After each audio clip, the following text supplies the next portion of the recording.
Pasta, pasta, pasta, pasta, dinero, cash money a la basura. Esto es seguramente lo que piensan muchos antiguos accionistas de Abengoa, que han tirado su dinero a la basura. Pero a ver, ¿quién es Abengoa y qué ha pasado?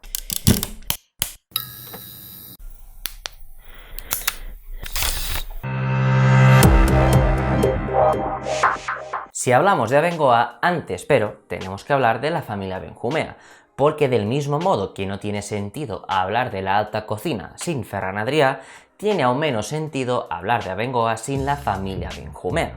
A ver, ¿quién coño son los Benjumea? Los Benjumea son una familia sevillana que siempre ha sido muy rica, ya que sus antepasados movieron sol y tierra para llegar a ser hidalgos.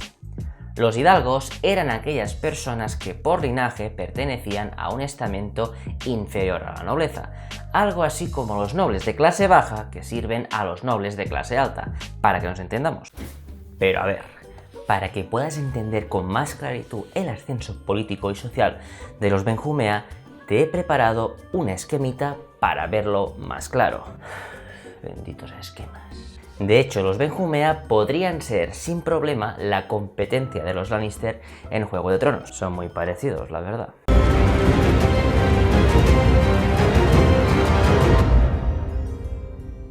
Si empezamos a seguir la línea generacional de los Benjumea, vemos que sus antepasados empezaron a tener cargos de más o menos importancia, empezando por el nombramiento como alcalde de la Puebla de Diego Benjumea Reina, por la gracia del duque de Osuna.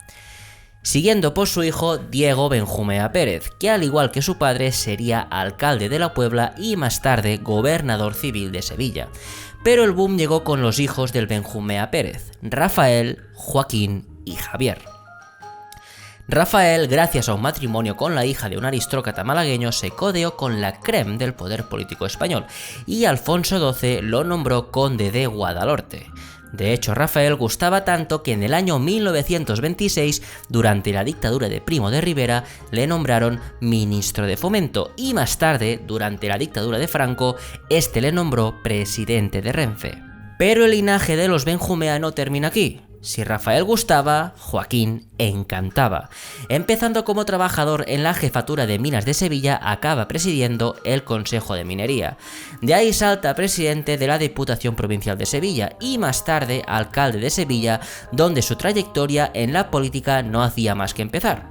De hecho, Franco le nombró ministro de Agricultura y Trabajo y más tarde ocuparía otro cargo, también de ministro, pero esta vez de Hacienda, cargo que ocuparía durante 10 años y que una vez dejó en tan solo 2 meses ya tenía otro cargo que ocupar, hasta el día de su muerte, el de gobernador del Banco de España. Pero es que por muy sorprendente que parezca, aún hay Benjumea para rato. Joaquín y Rafael tenían un hermano, Javier, que falleció dejando a 5 huérfanos, entre los que estaba Javier Benjumea Puigcerver.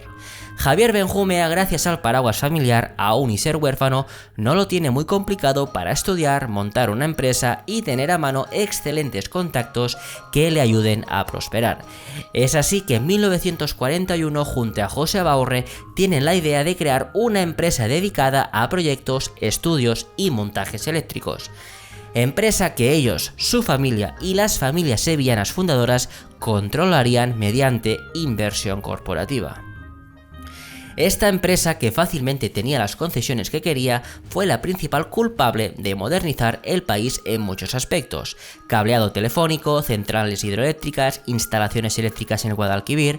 Más tarde hablaremos de esta empresa, que como ya habréis adivinado, se llama Abengoa. Pero no perdamos el hilo, seguimos con el linaje de los Benjumea, porque justamente Javier fue el padre de 2 varones que fueron copresidentes de Abengoa a partir de 1991, año en el que Javier padre abandonó el cargo. Fue también a partir de 1991 que Javier y Felipe se hicieron con el control de inversión corporativa. De todas formas, aún y tener el mismo cargo, Javier y Felipe tenían y de hecho tienen 2 caracteres muy distintos en lo que a Abengoa se refiere. Javier siempre quiso seguir con el negocio tradicional, el de la ingeniería eléctrica, mientras que Felipe siempre fue más ambicioso y de él nació la que sería Abengoa, la reina del sol. Abengoa, por los motivos que acabo de exponer, siempre fue un pepinaco de empresa. Tenía las concesiones que quería tener. De hecho, era la subsidiaria de Telefónica y hoy este gigante de las Tolecos no sería nada si no hubiera tenido detrás un equipo de ingeniería tan bueno como fue Abengoa. Y como esta, mil hazañas diferentes que se intensificaron en el año 66 con la expansión internacional de la compañía. La empresa fue creciendo y a finales de los 90 Abengoa estaba muy diversificada, tanto a nivel geográfico como a nivel de actividad, y las ventas ya superaban los 1.000 millones de euros. Pero no fue hasta bien entrados los 2000 que Abengoa, dirigida por un ambicioso Felipe Benjumea, dio el gran salto: las renovables. España a principios del 2000 vivía un momento, ¿cómo decirlo?, orgásmico, de puro éxtasis. A este, ¿cómo decirlo?, Spanish Dream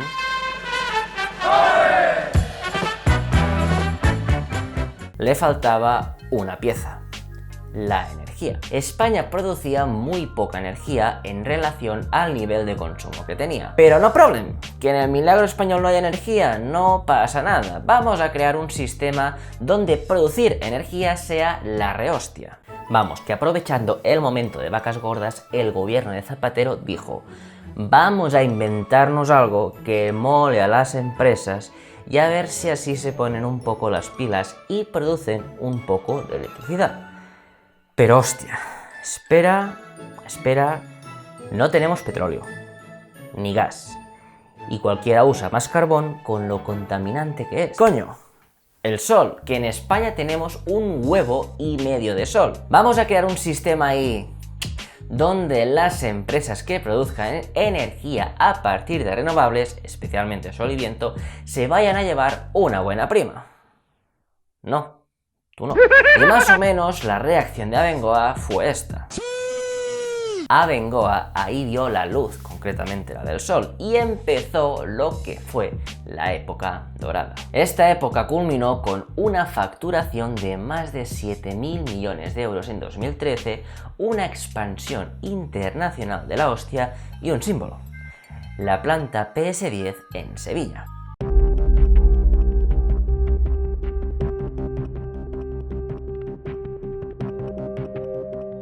Bueno, y también más de 20.000 millones de deuda y un descenso del 99% de sus acciones. Pero esto ya luego.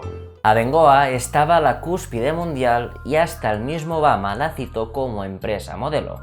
De hecho, Abengoa pegó tan fuerte en el sector que empezó a cambiar el statu quo del sector energético, y de la mano del gobierno, gracias a las primas, se pasaron de los 12.000 megavatios de potencia energética renovable a los 33.000 megavatios en 2015. Una locura. De ese brutal crecimiento, Abengoa se llevó casi todo el pastel, pero antes de seguir, déjame contarte cómo era el modelo de negocio de Abengoa y de todas las empresas que en ese momento se dedicaban a la construcción de plantas generadoras de energía renovable.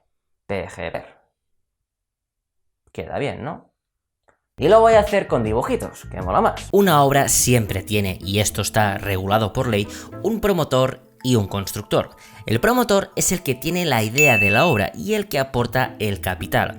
Es por tanto el que más tajada saca de una obra. Luego está el constructor o contratista, que es el que ejecuta la obra.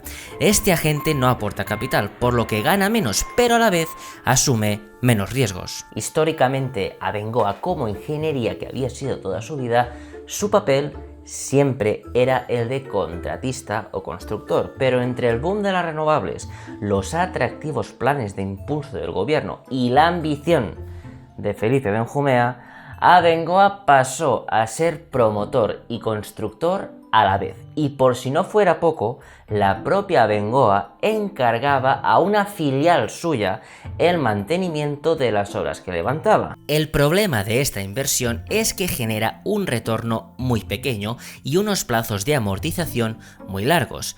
por lo que el flujo de caja neto tan potente que tiene una obra como esta llega pasados muchos años. Es decir, que no te puedes volver loco levantando muchas plantas en un mismo momento, porque si no la deuda y sus intereses van a ser tan grandes que los rendimientos que vayas a obtener por esta inversión no van a ser suficientes para pagarla. Pues bien, esto es justo lo que no hizo Abengoa, o más bien dicho Felipe, que era quien hacía y deshacía en la empresa, y llegaron a levantar 20 plantas termosolares en todo el mundo. Eran, y de goleada, la empresa con más plantas del mundo. La segunda tenía solo 3, eran los Reyes indiscutibles. Pero dicha locura no tenía ningún pero, ya que el gobierno respaldaba todas esas inversiones pagando las ya dichas primas, pero es que además el Estado tenía la obligación de comprar toda la energía que produjeran las plantas, por lo que el negocio era más que redondo. Levantabas una planta y vendías el producto a un precio superior al de mercado, pero es que además el Estado tenía la obligación de comprarte todo aquello que no vendías. No existe un negocio más perfecto. Pero una cosa sí que era cierta, y es que el Estado, aunque lo pusiera muy fácil, tampoco iba a pagar la obra, más faltaría. Y la cantidad ingente de dinero y de financiamiento que exigía una obra de esta envergadura tenía que aparecer por algún lado, por lo que Abengoa se vio obligada en un primer momento a emitir bonos corporativos. Pero las cosas no salieron como esperaban en la empresa, ya que confiaban en que dichos bonos, si aún no sabes lo que es un bono, aquí tienes un vídeo donde te cuento lo que son, tuvieran la calificación de Investment Grade. Pero tras la presentación de susodichos, los inversores dijeron que no entendían ni papa y lo calificaron como bonos high yield o de alto riesgo. Vamos, que Abengoa esperaba pagar poco y le dijeron que nanay, si quieres financiarte, a pagar. Además, con el tema de los bonos, la pelota cada vez se hacía más grande. Abengoa estaba llegando a un punto donde emitía deuda nueva para pagar la vieja, es decir, que los bonos ya no se usaban para financiar obra. Y ante este panorama, lo más lógico hubiera sido hacer una ampliación de capital. Pero si se hacía esta ampliación, inversión corporativa, el instrumento desde el cual Felipe controlaba a Abengoa, perdería el control de la sociedad, por lo que en la cúpula idearon una estrategia, la de crear acciones A y acciones B. Los que somos accionistas lo sabemos perfectamente. Cada acción A equivale a 100 acciones B en lo que a derechos políticos se supone. Esta era la manera perfecta de obtener financiación sin que los Benjumea perdieran el control de la sociedad, ya que inversión corporativa mayormente tenía acciones clase A. Pero la ampliación no era suficiente como para financiar todos los macroproyectos de Abengoa, y esto suponía un problema. Así que lejos de no proseguir con las obras faraónicas, se tiró de un instrumento de financiación alternativo pero tremendamente eficaz: el Project Finance. Muy rápidamente, el Project Finance es un sistema que usan las grandes empresas para financiar obras muy grandes como autopistas, aeropuertos, refinerías de petróleo o, en el caso de Abengoa, plantas termosolares. Este sistema de financiación presenta la ventaja que exige un desembolso de capital muy pequeño por parte de la empresa, a su vez que los riesgos se minimizan, dado que la garantía del financiamiento es la propia obra. A cambio, el prestamista exige una serie de cláusulas en el contrato muy estrictas, o en teoría muy estrictas, porque en el caso de Abengoa esto no fue así, ya que a la sevillana le pusieron alfombra roja en medio planeta, mientras iba creando filiales sujetas a un Project Finance, es decir, una obra, una filial. Mediante este sistema, Abengoa fue acumulando una deuda de más de 20.000 millones de euros. Pero seguimos. ¿Cómo Abengoa pasa de tener la alfombra roja en medio mundo y obtener financiación así a estar a 1 centímetro de protagonizar la mayor quiebra empresarial de la historia de España? El principal problema de Abengoa fue siempre el de querer crecer sin límites. Cuanto más endeudado estaba el grupo, más crecía. Cuanto más riesgo tenía asumido, más pagaba por el nuevo. Era voraz. De esta manera la pelota fue creciendo y creciendo. Y un buen día, en medio de la fiesta, ¡pum! Cambio de gobierno. A tomar por culo las primas a las renovables. A Bengoa le acababan de joder el chiringuito. España necesitaba oxígeno para poder salir de la crisis económica. ¿Y qué hizo? Recortar y recortar. Y de las primeras cosas que recortó el nuevo gobierno del PP liderado por Rajoy fueron las famosas primas a las renovables. Esto era un drama. Abengoa había crecido enormemente, siempre en base a la deuda, y que de golpe y porrazo te quitasen las primas era cortar las alas en pleno vuelo.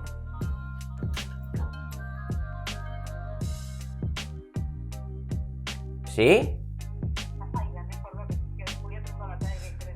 Vale, penso que estic gravant, vale?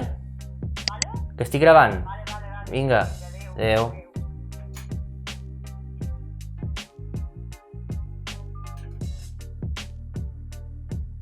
Vale. Y que de golpe y porrazo le quitasen las primas era cortar las alas en pleno vuelo a un gigante que aún no sabía volar. Pero el drama seguía. La administración Obama cambió de regulación sobre los biocombustibles, otro macroproyecto que abarcó a Bengoa con mucha fuerza y bajó el límite máximo de consumo de esta energía.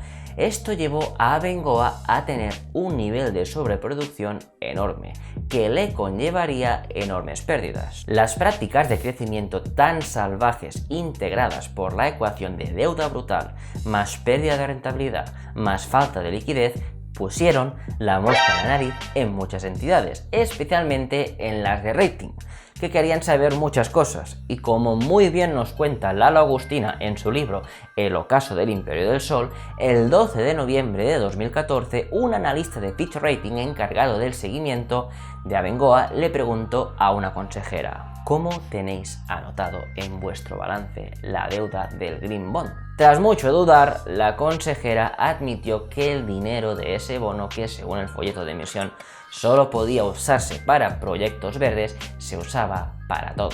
La desconfianza se comenzó a propagar entre las agencias de rating y la calificación de Abengoa empezó a bajar del cielo al infierno. Los 2 siguientes días la compañía perdió un 40% de su cotización. Esta semilla germinó y la desconfianza en la que había sido la reina del sol empezó a brotar, y de forma muy bestia. Ya nadie quería prestar dinero a la endeudada Abengoa y aquello se reflejaba en la cotización de la acción. Esto provocó que la compañía se viera obligada a anunciar la mayor ampliación de capital de su historia: 650 millones, pero es que además redactó un plan de desinversiones que crecía día a día. Ahí así que los bancos dijeron basta y se plantaron. Ya no iban a dejar ni un solo euro más a Abengoa, que necesitaba liquidez de forma urgente, y ya no sabía de dónde sacarla. La cotización aterrizó al euro. Finalmente los bancos cedieron un poco e inyectaron más liquidez con una ampliación de capital. Eso sí, a cambio de la cabeza de los Benjumea. Los bancos ya estaban cansados de Felipe y lo querían fuera. Pero esta inyección otra vez no fue suficiente y el agujero negro de Abengoa necesitaba más. Y ahí así que la banca se plantó definitivamente y dijo: ya no.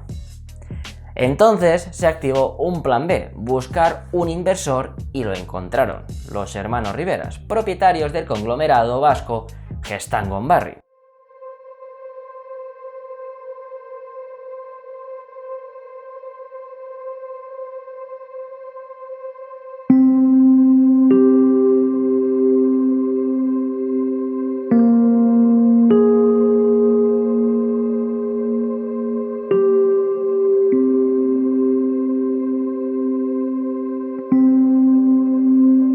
Los vascos, que querían el control de Abengoa, también necesitaban la banca para poder reestructurarla, de tal forma que pidieron una línea de crédito de 1.300 millones a la banca. Y bueno, esta les dijo que por aquí, que ni pensarlo, que en Abengoa ya no iba a llegar ni un solo euro más de la banca. Ante la negativa, rápidamente Gestamp rehusó, y el 25 de noviembre de 2015 Abengoa tiró la toalla y presentó el preconcurso de acreedores.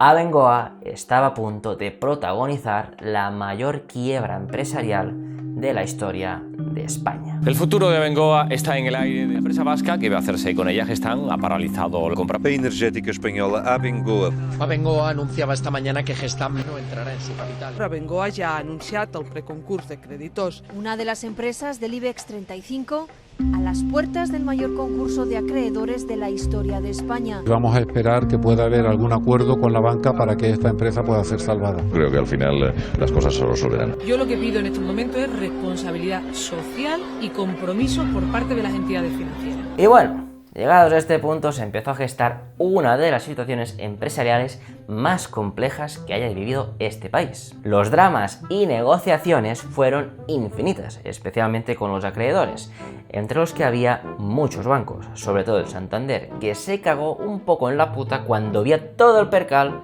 que había montado. Normalmente, cuando una empresa es insolvente como lo era Abengoa, es muy fácil la solución. Concurso de acreedores y, si no se supera, suspensión de pagos y quiebra. Esto es lo que pasa en el 99,99% de los casos. Con Abengoa lo lógico hubiera sido que pasara lo mismo, pero Abengoa era especial. Y no era especial porque fuera la niña bonita del gobierno en años pasados, simplemente era especial porque los bancos le habían dejado tanto dinero a la empresa que ahora el hecho de pensar que no les iban a pagar era una idea que no, vamos, que ni pensarlo. Esto se arregla sí o sí. Hay un dicho muy bueno que dice: débele 100.000 euros al banco y tendrás un problema. En cambio, débele 100 millones al banco y será él quien tendrá un problema. Pues este último es Abengoa. Me gustaría poder hablaros del proceso que siguió la compañía desde que declaró el preconcurso hasta hoy, pero la verdad es que no puedo. Hay tantas cosas a decir, es tan compleja la situación que he tenido que trazar una línea muy generalista, obviando momentos y hechos también muy importantes. Pero no perdamos el tiempo. Declaración de preconcurso y plan de reestructuración financiera. Abengoa tenía que convencer a sus acreedores que les iba a pagar, y eso no era nada fácil. La compañía siempre había funcionado a base de deuda, y el grifo de la financiación ya lo tenía cerrado.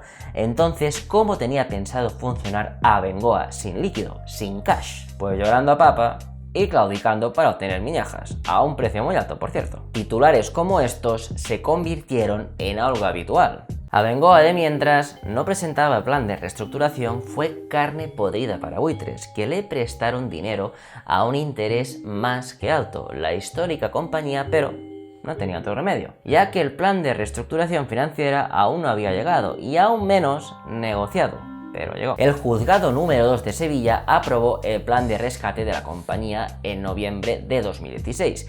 Después de un forcejeo importante con los acreedores, Abengoa por fin podía decir que había salvado el preconcurso después de obtener un apoyo superior al 75% necesario para aprobarse. De este plan de reestructuración surgió la que se llamaría la nueva Abengoa.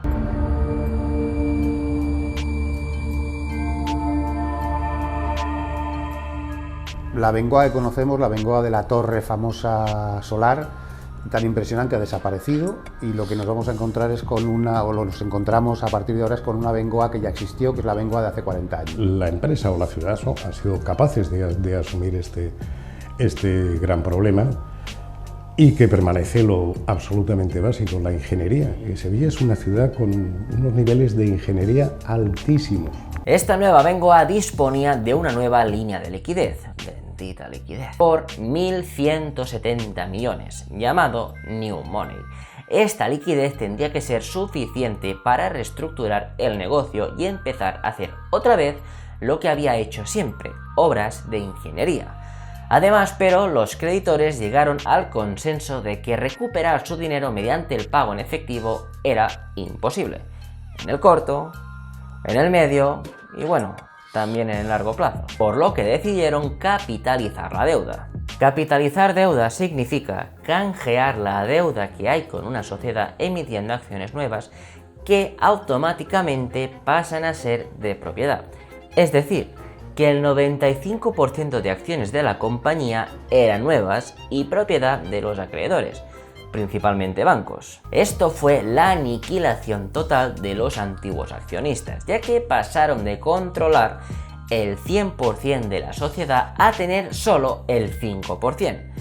Esto significaba que Inversión Corporativa pasaría de tener el 50% de la sociedad a tener solo el 2 y poco. Los de Jumea ya no eran nadie en Abengoa. Y la verdad es que recuerdo muy bien el día en que se capitalizó la deuda. Abengoa ya había pasado de cotizar cerca de los 5 euros a cotizar entre los 20 y 30 céntimos. Pero es que al capitalizar la deuda, las B pasaron a cotizar cerca del céntimo.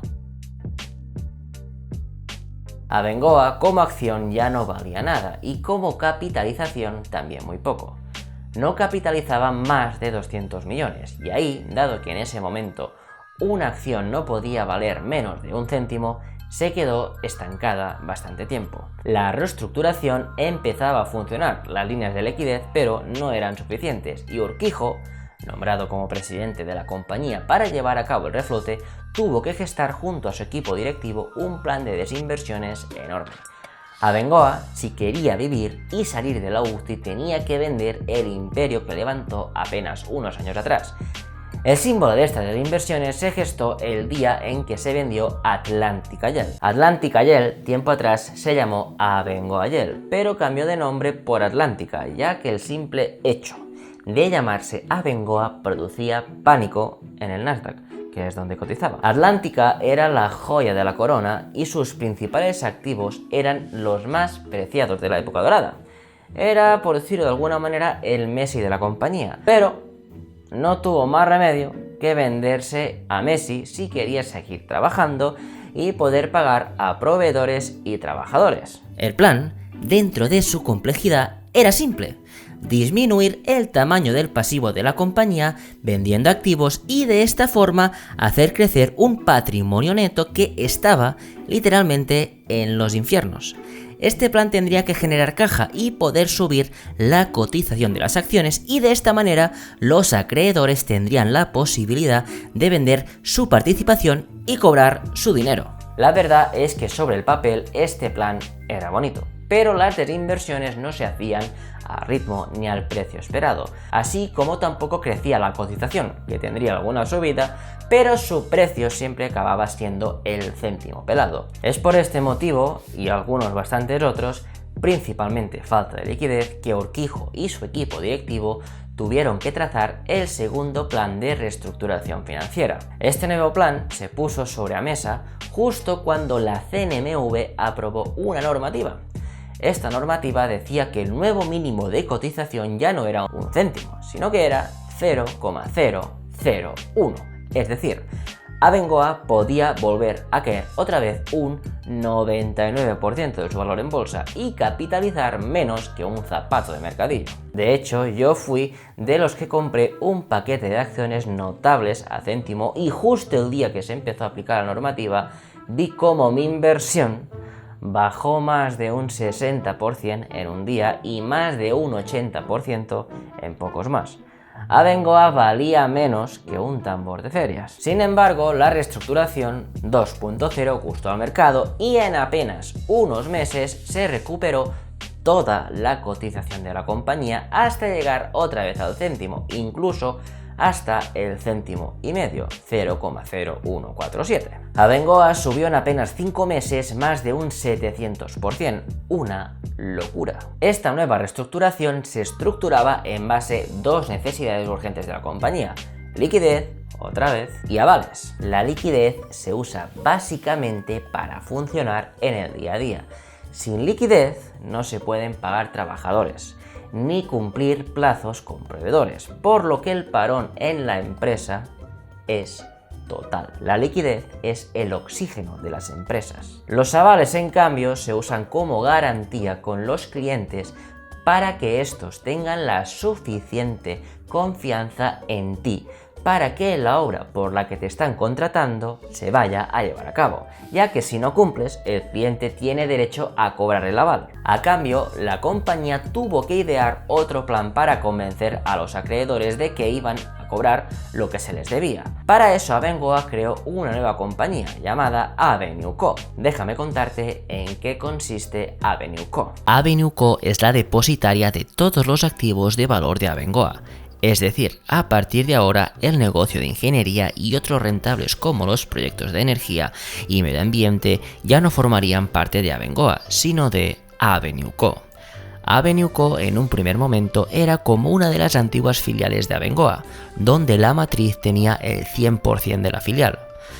Con el plan de reestructuración, pero Abengoa cedía un 22% de las acciones de Avenue Co a sus acreedores y además hay otra cláusula. Esta cláusula nos dice a los accionistas que los acreedores en un plazo de 5 años, prorrogable a 10, tendrán derecho a convertir esa deuda que hay con ellos, que a día de hoy es de casi 3.000 millones, en el 78% restante de acciones Avenue Co. Es decir, que los acreedores pasarían a tener del 22% a tener desde una parte adicional a ese 22% hasta el 100% de la sociedad. ¿Y de qué depende que los acreedores se queden con el 22% más algo o que se queden directamente con el 100% de la sociedad? Todo va a depender del valor que tenga Avenue Co en ese momento. Es decir, si el valor del 78% de Avenue Co pasado el plazo es igual o inferior a 3.000 millones, cuando los acreedores reclamen su parte se van a quedar con el 100% de la sociedad. Si por contra el valor del 78% de Avenue Co es, por ejemplo, de 6.000 millones, los acreedores tendrán como máximo el derecho a quedarse el 50% del 78%. Es decir, el 22% actual que ya poseen, más un 39% adicional. En función de la parte de negocio que se queden los acreedores, Abengoa tendrá un valor u otro, ya que, como he dicho antes, Avenue Co aglutina todos los activos de valor de Abengoa, y en caso de que Avenue Co pasara a ser 100% de los acreedores, los activos de Abengoa bajarían dramáticamente, por lo que su balance sería casi puramente deuda. Y a partir de aquí se tiene que ver si Abengoa se extingue o no. Es decir, que bye bye accionistas, hasta aquí el viaje. Entonces, ¿cuál es a día de hoy la salvación de Abengoa? La solución es muy fácil, pero muy difícil a la vez. Generar contratos, generar caja, ser rentables y para 2023-27 tener una Avenue Co que valga mucho más que 3.000 millones de euros. Y ahora la gran pregunta es: ¿es Abengoa capaz de valer más de 3.000 millones de euros en 5 o 10 años? A ver, en 5 años seguro que no.